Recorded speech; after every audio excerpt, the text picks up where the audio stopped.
You about Butter, you kind of said it right out my mouth, though. Do you think he handled the Lil J situation very well? He did. He did. He did. Not going so wild as yeah, far because as he didn't aggressive and. To me, I feel like if he would have did that, it would have made him look guilty. If he would have started acting out and doing all that, he knew how to handle it because he did everything that he's saying that he did. He's coming out to the light and putting it. He's not scared to tell the people his side of the story, and that's what the people needed from him. Mm-hmm. I believe that's what the people like need from a lot of us. Because you look at the stories you've done with Young and Fonzo and all them, like people are actually getting to know who these people are as an artist outside of what they hear in the music. Okay. So it puts a little bit of a better light because the fans love to get to know who they fucking with. If they don't know who you is, they just know the music. They just don't know the music. But when you give them our backstory and we got the story to go behind it, it fills in the gaps of why our music is the way it is. You know, you just said the fan.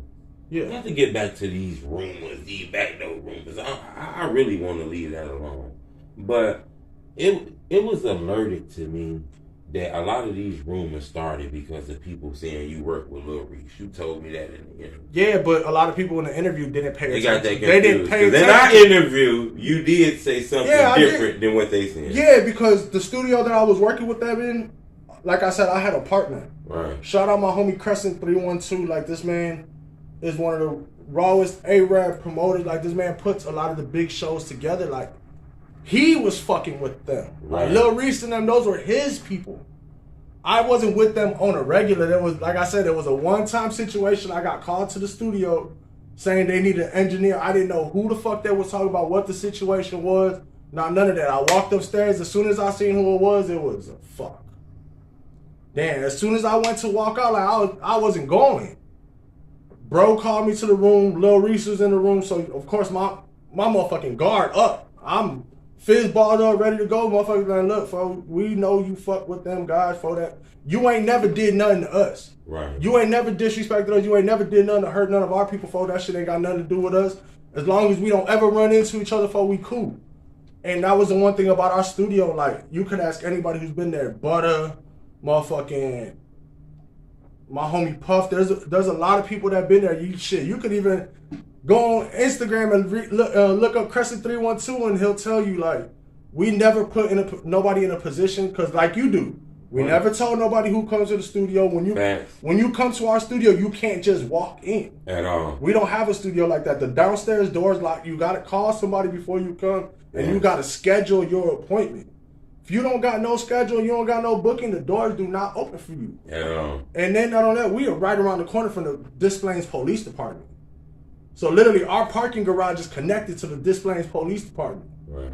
Like, for an example, the first time Trigger came to my studio, it was me, Trigger, Butta, Von Mar, the legend, BDK Quancho, motherfucking, Tuka's brother Sko. Like, we was all up there. Trigger got locked up for just arguing. He was arguing with a bitch in front of the studio. The police, I guess, had got wind of it. Trigger took off.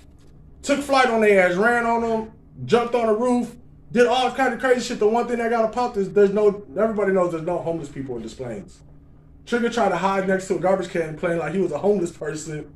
The police kicked him in his shit and said, get the fuck up. They already knew it was him. Like, that's how tight our studio was. You couldn't even play your music loud out front, or the police was coming around that corner. So let alone think we gonna have motherfuckers bump heads into it with each other that we know gonna shoot it out front. We straight. We ain't gonna fuck up our place of business like that.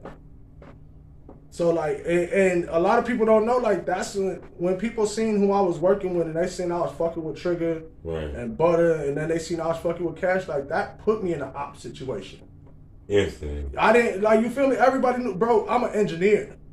I was trying to work with, the same way these cameramans do, and same way you interview everybody, like, I'm an engineer. I didn't know I was gonna get put in a position to where now I'm looked at as an op.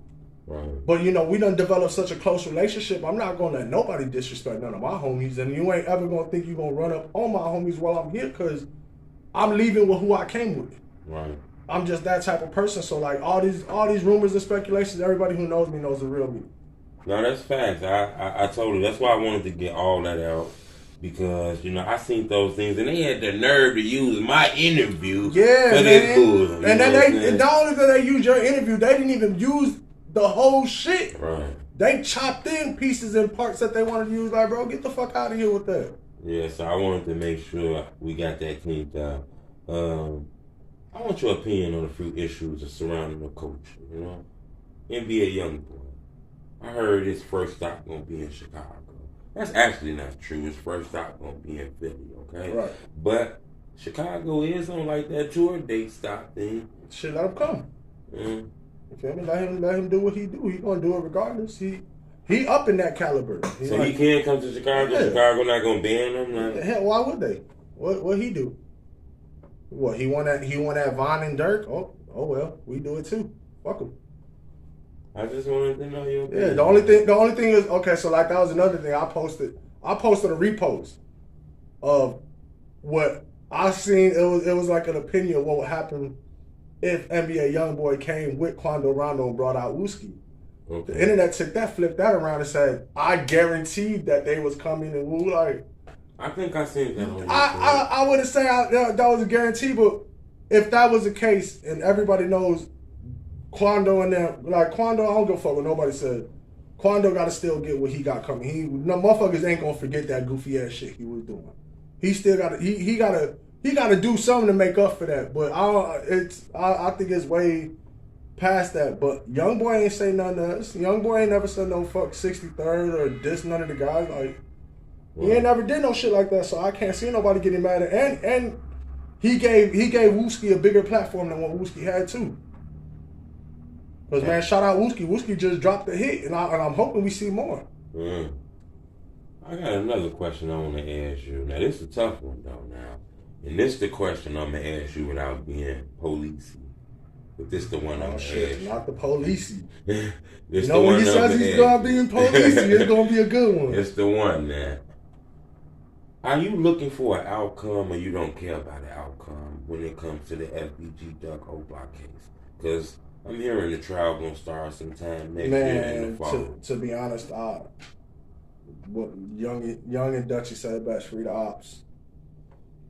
Like, I don't wish jail on none of my ops. I don't wish jail on none of them because the streets gonna catch up with them. But I want to ask you something. How we get mad? How we gonna sit there and want to free the ops when the ops snitched on themselves? They put themselves there, so they got to deal with that. I just wish the best for Mama Duck, and she gets what she's looking for. Right. Now, this is allegedly. I want to make sure I put that out. This is allegedly. You can't wish jail on people. You can't do that, even if it's a loved one. No. Yeah. I don't wish jail on nobody. That's against the code. Yeah, you don't wish jail on nobody, but you can't. What you gonna do when motherfuckers put themselves there? Motherfuckers self-snitching in their songs, thinking they looking cool on these interviews. So sometimes y'all just gotta shut the fuck up and keep it in the street. I hear you on that. What you got coming out new? What's popping off for the rest of this year? Man, I got. You say you doing music, right? Yeah, I got an album I'm getting ready to drop. Are you finna do an album? Yeah, it's already done. Okay. I got Fat A on there. Oh, you got Fat A? Yeah, I got Flame on there. I got Young and Dutchy.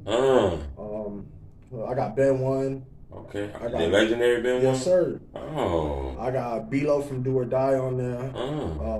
I got a single I'm actually dropping this Friday that I did with my cameraman for to slow it down, get back to the R&B's. Like, I'm gonna show my versatility. How you getting all these features?